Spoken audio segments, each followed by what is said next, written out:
Fala galera, tudo bem? Eu sou o Fernando, sou o responsável técnico aqui da filial Guarulhos e hoje nós vamos abordar alguns assuntos relacionados aos equipamentos de proteção individual. Nós vamos falar especificamente de NR6, né? Dentro de todas as normas regulamentadoras do Ministério do Trabalho que nós temos, que hoje nós estamos em 37. Falaremos especificamente da NR6 e obviamente não deixaremos de abordar algumas outras NRs, tá pessoal? Então assim, para a gente começar a falar do uso, né, e conservação dos equipamentos de proteção individual, o famoso EPI, né, que hoje em dia tantos falam por culpa até mesmo da nossa pandemia, né, a nossa grande tanto em equipamento de proteção individual que nem agora. Por culpa de quê? Antigamente precisariam utilizar as máscaras profissionais de área de saúde, por exemplo. Você vai no hospital para fazer um curativo de um simples corte e às vezes o enfermeiro que te atendeu, ele acabou de tratar, às vezes lá na UTI, de alguém com uma doença contagiosa, uma tuberculose, por exemplo. Se ele se infectou, ele tem que estar de máscara porque ele não pode passar isso para você. E na pandemia era a mesma coisa. Eu usava máscara e uso. Às vezes, se você tiver resfriado, o ideal é não aglomerar, não entrar em locais fechados sem máscara. Fazer que nem é feito lá no Japão. A partir do segundo espirro que a pessoa dá, já vem instruído desde dos ensinos fundamentais, dos ensinos mais primórdios, mais primários, que deve utilizar a máscara. Por quê? Para não passar nenhum vírus, nem que seja de Covid ou quaisquer outros vírus. Então, sempre foi assim no Japão. E hoje em dia, a dica que fica é usar a máscara, né? Se estiver realmente resfriado, com algum tipo de coriza, se sentindo com algum dos sintomas aí da Covid. Para quê? Para que a gente não consiga, para que a gente consiga, aliás, não disseminar esse vírus, né, para o nosso próximo, para o nosso colega de trabalho. E era assim que era utilizado as máscaras antigamente, só para profissionais da área de saúde. Então, assim, como é que funciona hoje em dia? Aqui no estado de São Paulo, pelo menos, caiu a lei no qual tinha a obrigação. Então, essa lei caiu, você não precisa mais utilizar, a não ser que for em transporte público, né, e dos profissionais de saúde, que nem eu já mencionei. Mas por que eu estou falando tudo isso? Porque os equipamentos de proteção individual, antigamente falava-se EPI, e ninguém sabia o que era. Hoje em dia, a gente sabe que o EPI é um equipamento de proteção individual. Nós sabemos aqui, não devemos ter dúvida nenhuma. Se tiver alguma dúvida, depois vocês coloquem aí nos comentários abaixo. Ou entrem em contato, aqui a gente consegue estar fornecendo as informações. Tá? Mas o equipamento de proteção individual ele vai ter que estar na ponta da língua. A partir desse momento que nós passamos esse treinamento, para que vocês reflitam sobre, se já têm o conhecimento, para que vocês reavivem a memória de vocês e que não tenha nenhuma dúvida, para que a gente possa fazer aí todas as avaliações da melhor forma aí, com o maior aproveitamento possível. Não é isso? Então, o objetivo desse treinamento é o que? Eu vou orientar os colaboradores, das filiais e o pessoal que controla esses equipamentos. Porque não adianta pura e simplesmente eu treinar um funcionário dizendo que ele tem que utilizar porque ele está exposto ao risco X, o risco Y, e às vezes quem está controlando não sabe como é que funciona o tal controle, a ficha de EPI em si. Tá? Então nós temos que fazer da melhor forma para que nós temos a devida efetividade aí no término do nosso treinamento. A gente vai falar sobre um pouco os programas, porque assim, Quando eu falo sobre os programas, antigamente existia o PPRA, que era o Programa de Prevenção de Riscos Ambientais. O que ele fazia? Ele fazia uma varredura de tudo quais eram os riscos existentes no seu local de trabalho. Porém, o PPRA ele abordava risco físico, que risco físico é vibração, ruído, umidade, calor. Ele falava sobre risco químico, que falava sobre vapores, fumos, névoas, poeiras. Ele falava sobre o risco biológico, não é isso? Que falava sobre vírus, fungos, bactérias, né? E aí, o que aconteceu? O PPRA ficou muito defasado, porque ainda nós temos os riscos ergonômicos, que são de postura, transporte manual de cargas, movimentação repetitiva, e temos também o risco de acidente, seja ele mecânico, seja queda por desníveis diferentes, sejam batidas contras, esmagamentos, atropelamentos e por aí vai, tá? O PPRA, que falava dele sobre a NR9, ficou defasado. A NR1 entrou agora a partir de janeiro de 2022 com o PGR, que é o Programa de Gerenciamento de Risco. Então, como é que funciona? No Programa de Gerenciamento de Risco, eu vou ter todos os tipos de risco, tanto os físico, químico, biológico, ergonômico e de acidente. Eu consigo abranger tudo. Então vai ser um programa que a gente vai fazer no início do ano e a gente vai cumprir os gerenciamentos dos riscos ocupacionais no decorrer do exercício, no decorrer do ano. E é esse documento que vai falar para a gente quais são os equipamentos de proteção que eu devo utilizar para eu exercer a minha função de uma forma mais segura, de uma forma mais completa, né? A necessidade legal disso é que a NR6 exige e que eu tenho que fazer esse controle. E a necessidade real é que eu quero chegar em casa da mesma forma que eu saí, com todos os meus membros, com a minha visão, né? Com todas as partes do meu corpo. Não é isso? Então, para isso que servem os equipamentos de proteção individual. Porque o acidente, ele não vai falar para você, ó, eu vou acontecer amanhã, tal horário. Não, ele simplesmente vai acontecer. E nós temos que estar protegidos para que, se por um acaso venha a ocorrer, minimize ou até elimine qualquer tipo de dano. Tanto ele pessoal, como corte, escoriação, esmagamento ou até amputação de membros, ou profissional, né? Às vezes só danifica o EPI, né? É um dano material.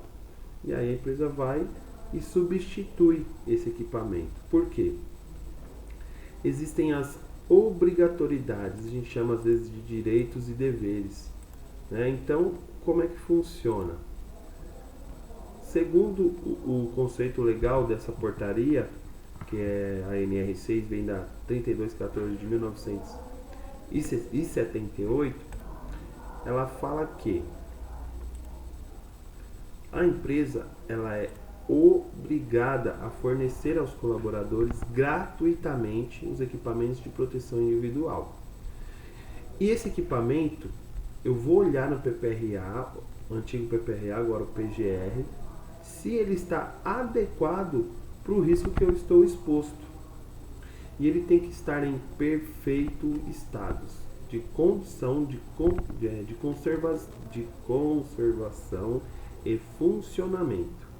Não é isso?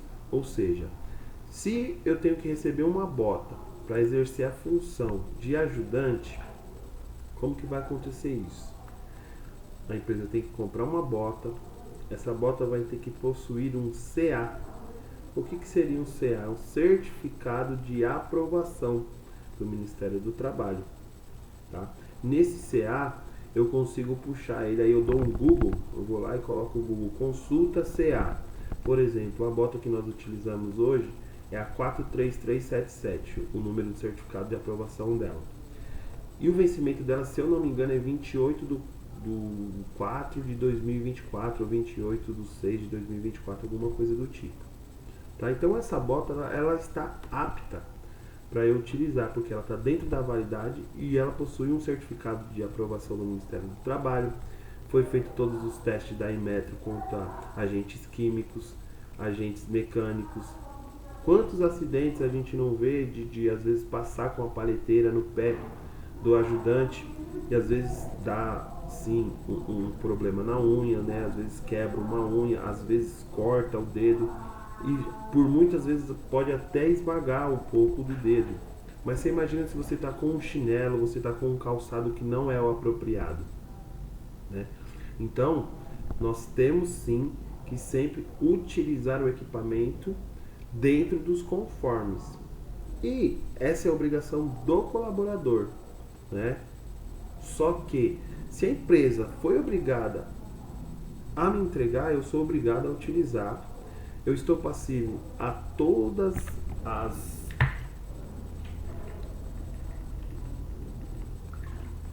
penalidades que podem vir a ocorrer em relação à não utilização, como as advertências, as suspensões e até uma justa causa.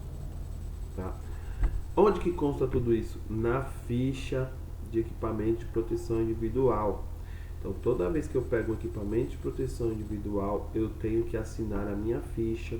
Na minha ficha tem que constar o certificado de aprovação com o número e a validade do meu EPI. E eu tenho que sim concordar com as condições da declaração que tem acima da ficha, que fala sobre todas essas penalidades que eu sou obrigado a utilizar e por aí vai. Tá? Então, assim, a empresa é obrigada a fornecer, o colaborador é obrigado a utilizar e a gente vai fazer aí com que a norma seja cumprida, né? Porque norma e leis, após o momento que ela é implantada, cumpra-se e pura e simplesmente desta forma, tá bom? Então, assim, só achar o slide aqui para me passar para vocês. Existem vários modelos de equipamento de proteção individual, né?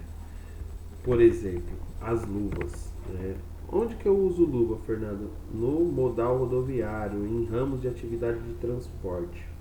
Os ajudantes são primordiais que eles utilizem a luva. No nosso caso, nós utilizamos a luva de vaqueta. Por quê? A luva, ela serve para eu pegar o pallet, ela serve para eu às vezes acertar algum tipo de carga, ela serve para eu estrechar algum tipo de pallet, ela serve muitas vezes para que eu proteja as minhas mãos. Você imagina que as nossas mãos são as obras mais perfeitas que a natureza pôde criar, né? Que Deus pôde criar, né? Um ser superior pôde criar. Você imagina que você por um acaso não utilizou a luva ou colocou a mão em um local indevido, né? Colocou a mão num local que não deveria, e aí você teve um simples corte no dedo, né?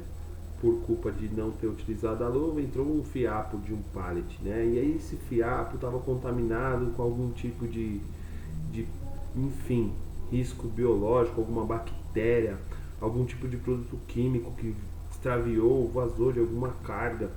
Então, esse produto químico ou essa bactéria, esse risco biológico vai adentrar a sua corrente sanguínea. Adentrando a sua corrente sanguínea, ele pode vir a infeccionar esse puro e simples machucadinho, vamos dizer assim, né? E aí o que vai acontecer? Infeccionou, ele pode inflamar, ele pode vir a gangrenar e a gente pode sofrer até a amputação do membro, pelo simples fato de não ter utilizado uma luva. O mesmo exemplo eu posso utilizar para o pessoal que trabalha na parte de limpeza, que tem que usar a luva de látex, que tem um contato diário com as partes de secreções, fezes, que são depositados aí nos lixos existentes nos nossos sanitários, né? O pessoal, mas eu não estou acostumado a trabalhar com a luva, mas a luva me incomoda, né? Então tenha em mente que o produto químico ele pode ressecar a sua mão, pode vir a fissurar a sua mão, e aí você vai pegar no material com secreções humanas, com cloriformes fecais, né, cloroformos fecais, e aí o que acontece? Você pode se contaminar sim, e você pode vir aí a sofrer uma amputação por culpa de todas as complicações que tem a exposição da nossa corrente sanguínea no manuseio tanto de químicos quanto de parte bactérias, fungos e por aí vai, né?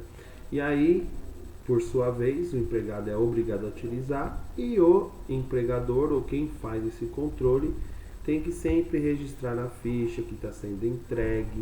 O pessoal da limpeza de 3 em 3 meses tem que estar trocando as luvas de 15 em 15 dias, depende da movimentação. A periodicidade é a empresa que vai verificar através dos programas. No PGR às vezes tem lá, no LTCAT tem lá a periodicidade que eu tenho que trocar uma bota, a periodicidade que eu tenho que trocar uma luva. Então tem tudo isso nos documentos de segurança do trabalho e vocês também podem entrar em contato aí com o suporte que a gente presta aqui ou fazer qualquer tipo de pergunta aí nos comentários que a gente pode estar alinhando. Tá bom, pessoal? Então, continuando, você imagina, você gangrenou um dedo por culpa de um machucadinho, que você se expôs enfim, manuseio com bactérias, com qualquer coisa do tipo, e você perde o dedão. Você imagina vocês aí, se alguém tiver com alguma camiseta que tem um botão, você pode conseguir soltar o botão numa boa, sem utilizar o dedão. Agora tenta colocar o botão da camisa sem utilizar o dedão. O que eu quero dizer com isso? Fica muito difícil, é óbvio que o ser humano ele vai se adaptar a tudo, mas que é muito difícil se eu utilizando o dedão, rapidamente eu fecho o meu botão, beleza? Vai fechadinho. Tá? Então por quê? Porque a ferramenta é perfeita. Se a empresa está fornecendo equipamento para eu cuidar da minha ferramenta, por que eu não vou utilizar? Então isso fica a mensagem para vocês pensarem, tá? Porque a necessidade real é chegar em casa da mesma forma que eu saí, com tudo nos conformes. Isso eu falei da luva. Existem outros EPIs existentes, existem outros tipos de EPIs existentes na nossa função. Por exemplo, o calçado de segurança.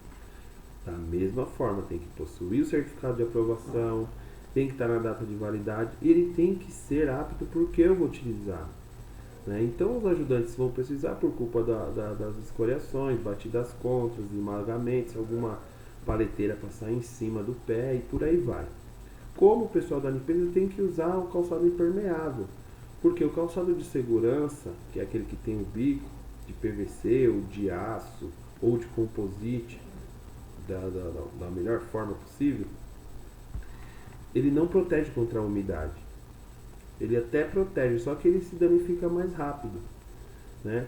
Então, quando vocês forem utilizar um equipamento de proteção individual, tem que saber qual é o risco que você está exposto, porque senão às vezes você danifica o equipamento, tá? Então, para o pessoal que trabalha com limpeza, com água, tem um risco físico, umidade, tem que ser a bota impermeável, porque ela é apta para esse tipo de situação.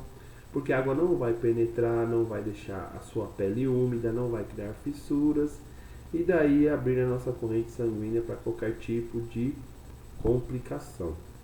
Então a gente tem que usar o equipamento correto para a situação correta. No caso do pessoal da limpeza, máscara, tá? A gente tem que usar a máscara PFF2. Fernando, o que é a máscara de PFF2? Significa peça facial filtrante. Por que ela é 2? Né? Às vezes a 1 ela é um pouco mais limitada, ela serve para menos tipos de risco. A 2 ela já é mais abrangente, ela serve para poeira, ela serve para vapores, ela serve para fumos. Então ela serve para vários tipos de situações. Né? Então, o que eu recomendo? O pessoal da limpeza, o pessoal que trabalha com manutenção predial e vai às vezes mexer numa tinta esporádica, mesmo que seja a base de água, estar sempre utilizando a máscara PFF2. Tranquilo? Então, assim, é por questões de fora para dentro, diferente do Covid. Lembra que eu falei que o profissional de saúde usa para ele não transmitir nada para você? A máscara do Covid, se você pôr ela, assoprou e ela passou o ar de dentro para fora, ela já não está mais prestando para você utilizar contra o Covid. Diferente da máscara que você utiliza de fora para dentro, que eu estou respirando a poeira, estou respirando aquele cheiro do produto químico, mesmo diluído em água, ele pode sim estar prejudicando o nosso trato respiratório, nem que seja com uma simples irritação, que pode se complicar e tornar uma rinite, uma sinusite, uma bronquite, uma asma, né? Porque você imagina que o nosso pulmão, ele é como se fosse uma esponja de estar lavando a louça, aquela parte amarela, tem vários orifícios, vários buraquinhos, né? E ali imagina que nosso pulmão é aquilo ali, e os buraquinhos são os nossos alvéolos, né? E cada vez que a gente tem contato com poluição, com situações de solda, com tabagismo, pessoa que fuma, né? Então, ao decorrer do tempo, eles vão entupindo, né? Vai entupindo, vão entupindo, e aí acaba que começa a aparecer aí as doenças provenientes a essa exposição. Por isso que eu sempre indico o pessoal da limpeza, o pessoal que tiver contato com poeira, o pessoal que está exposto a esse tipo de risco, sempre utilizar essa máscara PFF2, né? Lembrando que tudo isso que eu estou falando está na documentação de segurança. Se eu estou em dúvida, é só ir lá e consultar. Ou entre em contato, deixe um comentário que a gente indica. Tá? Continuando aqui nas funções, fazendo uma varredura aí do nosso ramo de atividade, o que teria mais aí de equipamentos de proteção individual, eu recomendaria para todos os ajudantes que fazem o manuseio de algum tipo de carga, que pode ter algum tipo de vazamento, que pode às vezes estourar, né? Que pode alguma coisa acontecer que vai espirrar, né? Ou vai respingar alguma coisa nos nossos olhos, né? Então o óculos de proteção incolor, ele serve para isso, né? Às vezes a gente vai mexer em algum recipiente que está com algum produto, né? Que pode vazar aí e vir a irritar os nossos olhos. Então o ideal seria o quê? Que a gente sempre utilizasse, quando fosse manusear esses tipos de recipientes contendo esses produtos, o óculos de segurança. Porque você imagina, né? O óculos de proteção é a mesma coisa que eu falei para vocês, né? Das nossas mãos, dos nossos pés. Eu dei o exemplo do pé, mas uma vez eu vou e volto para o trabalho sempre com o meu calçado de segurança. E um belo dia um ônibus passou em cima do meu pé. Então o peito do meu pé ficou todo roxo, porém os dedos se mantiveram intactos. Por quê? Por culpa da biqueira, né? Mas quem adivinharia que eu venho trabalhar de moto, que eu ia estar esperando no farol, coloquei o pé para fora e o ônibus ia passar em cima. Porém eu estava protegido e isso não danificou, nem amputou. Tive uma escoriação? Tive. Porém ele me protegeu. É o mesmo caso do óculos, né? Vocês imaginam, vocês tem uma história que a gente gosta de contar, que era um rapaz que foi pregar um simples prego para colocar um quadro na sala dele. E aí o que aconteceu? Conforme o cara bateu o prego, ninguém não tem o costume de colocar um óculos para bater um prego em uma parede. Por quê? Porque é uma coisa rápida, não vai acontecer nada. E sabe quando você bate no prego e o prego dá aquelas resvaladas? Então o prego resvalou. É óbvio que ele não estava com um equipamento de proteção dentro da casa dele, mas deveria. E também deu sorte de não ter acertado o seu próprio olho. Porém, ele acertou o olho da sua filha, que estava passando com uma motoquinha, brincando na sala. e acabou acertando o olho da filha dele. Então o que acontece? Às vezes a gente não está exposto no risco, ou a gente está exposto no risco, mas a gente coloca em risco quem está próximo a gente. Por quê? Eu estou aqui mexendo num produto que eu sei que pode às vezes ter algum tipo de avaria, um vazamento e pode me causar pode respingar alguma coisa em mim. Eu estou protegido com o meu óculos, mas às vezes o cara que está trabalhando comigo não está protegido.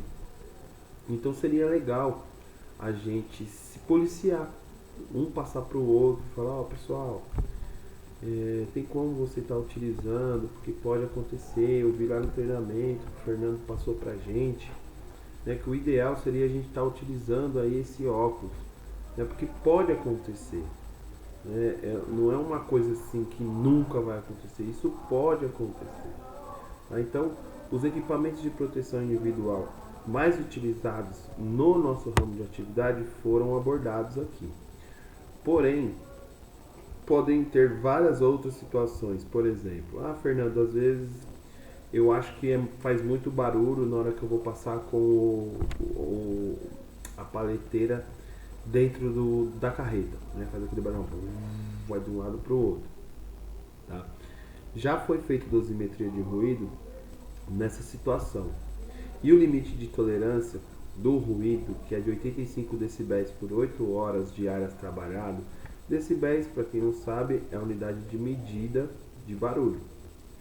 Então, a gente pode trabalhar durante 8 horas sem a devida proteção. A gente não vai ter perda na audição. Porém, acima de 80, eu acredito que a gente já tem algum tipo de irritabilidade, desconforto, pode até vir a fadigar aí o nosso dia, né? E então assim, fica facultativo. A dosimetria deu abaixo do limite de tolerância no período de 8 horas trabalhado. Dosimetria é medir esse barulho minuto a minuto, né? Então assim, nem descarrego a carga, nem fico para frente e para trás dentro da carreta com a paleteira o dia todo, né? É bem esporádico, é eventual, é ocasional. Porém, se eu fico o dia todo e estou me sentindo incômodo, Fernando, SESMIT, segurança do trabalho, meu contato da segurança do trabalho é almoxarifado, preciso de um protetor auditivo, a gente fornece. Como que eu uso o protetor auditivo? Coloco o protetor auditivo de inserção sempre na mesma orelha. Por exemplo, eu escrevo com a mão esquerda, eu dou um nó na mão esquerda, tem uns que já vem cada um de uma cor. Coloca sempre ele no ouvido esquerdo, porque eu não posso passar de um ouvido para o outro, porque se eu tiver com algum tipo de infecção no meu canal auditivo, eu passo para o outro. Tá? Então sempre utilizar no mesmo local. Você não vai estar exposto a risco nenhum se você não utilizar, porém você pode ter sim as irritabilidades, aí, as fadigas. Porém, se tiver acima de 85 decibéis, que o único local em todas as situações de risco que nós possamos encontrar no grupo, em certas matrizes, em certas filiais, aliás, o que acontece? É uma parafusadeira pneumática que chega a 98 decibéis. Aí o cara tem que usar o abafador de ruído toda vez que ele for utilizar a parafusadeira pneumática para tirar e colocar a roda em carreto. Por quê? O risco sim pode causar danos à sua audição. E a audição não é um simples machucado que você se machuca e depois ele vem e cria casca e fica bom. Não. A audição você vai perdendo e pronto, acabou. Você vai só tendo cada vez mais perda, até você vir a ficar surdo. Então, a nossa audição a gente tem que cuidar muito dela.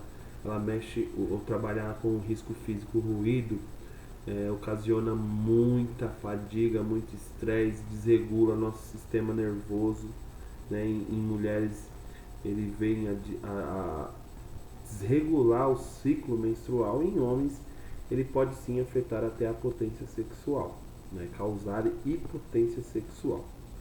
Portanto, se tiver exposto a esse tipo de risco ou estiver com alguma irritabilidade, o ideal seria sempre utilizar o protetor auditivo.